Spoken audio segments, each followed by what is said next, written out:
with renewed resolve, operationalizing its successor, Operation Enduring Peace. Over the years, Operation Safe Haven has played a vital role in addressing the complex security challenges in its joint operations area, and I stand here to commend the troops that have done so well so far. The operation has significantly contributed to mitigating communal conflicts, curbing armed banditry, and enhancing civil-military operations. It has served as a stabilizing force, providing the much-needed assurance of security to communities affected by decades of recurring violence. For this, I must commend gallant officers and men who have served and those who continue to serve under the banner of Operation Safe Haven. It is imperative to acknowledge that the operation has faced significant constraints that limited its effectiveness in fulfilling its mandates. That we, the Armed Forces of Nigeria and other security agencies, has approved the rebranding of Operation Safe Haven to Operation Enduring Peace. This rebranding is not cosmetic, rather it reflects a broader mandate, a renewed sense of purpose, and a stronger resolve to secure not just temporal safety, but a lasting peace that will endure for generations. This new identity underscores the reality that our security challenges require more than immediate interventions.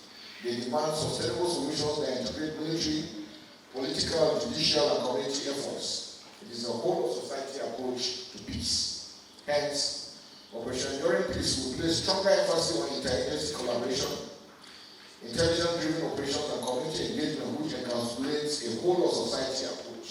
The rebranding of Operation Enduring Peace carries a powerful message. It signifies that our commitment is not just to suppress violence temporarily, but to build a secure environment where peace can take root and endure. This demands cooperation not only from the armed forces and other security agencies, but also from political leaders, traditional rulers, religious figures, and community stakeholders.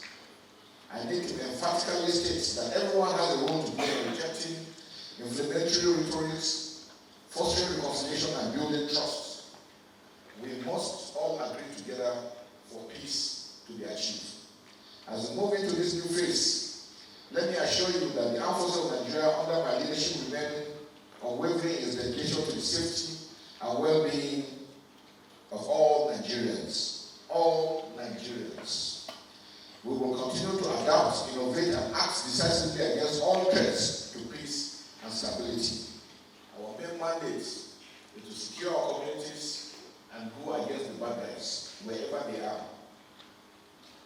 To all serving personnel of our dear armed forces and sister agencies here present, I appreciate you for your commitment to ensuring the safety and security of our dear nation, Nigeria. Sometimes our job looks thankless. Even when you are working very hard and sacrificing so much, you hear comments, you see actions that try to discourage you. We must not be discouraged. We must stay focused.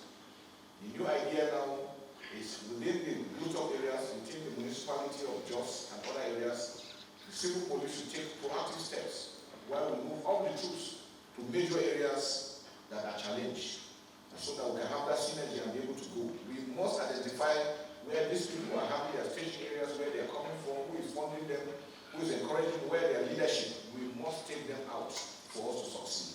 So it's a holistic approach to our operations.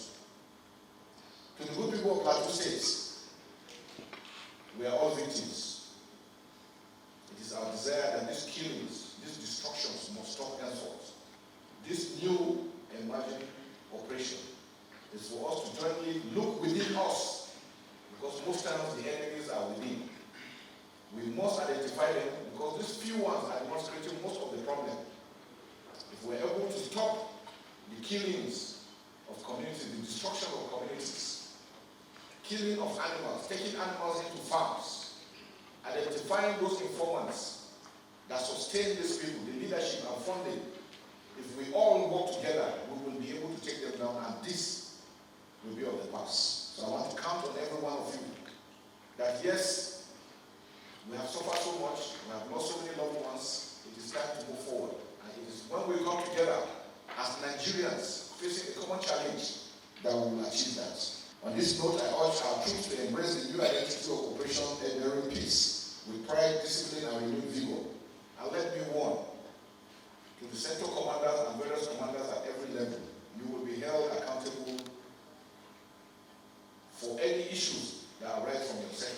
It is your responsibility to ensure that, one, you secure your communities, you work together with them, identify those criminals that are within these communities, and stop all acts of criminality within your areas, because you will be held responsible. So our communities, I say again, please partner with us in this journey. I've seen situations where calls have been made.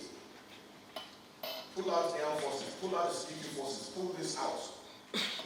That must end, because the armed forces is Nigerian armed forces and we're there to protect you. But again, it depends on our troops also showing that commitment to the community, that they are there not to impinge on their rights, but to protect and defend them. And so we can continue to work together. Together we can transform these areas from conflict zones into beacons of peace and prosperity. Following the successful deactivation of Operation Safe Haven, I hereby formally inaugurate and declare Operation Enduring Peace fully operational. I want to most sincerely appreciate the Governor of Plateau State, Governor of Agad-Son State, Governor of Nasarawa, Benue, and all the governors here for their support. We have had discussions with them and they have promised to continue to support us so that we can continue to do more. We say thank you to everyone that is here. May this rebranding mark the beginning of a new era where peace is not fleeting but enduring.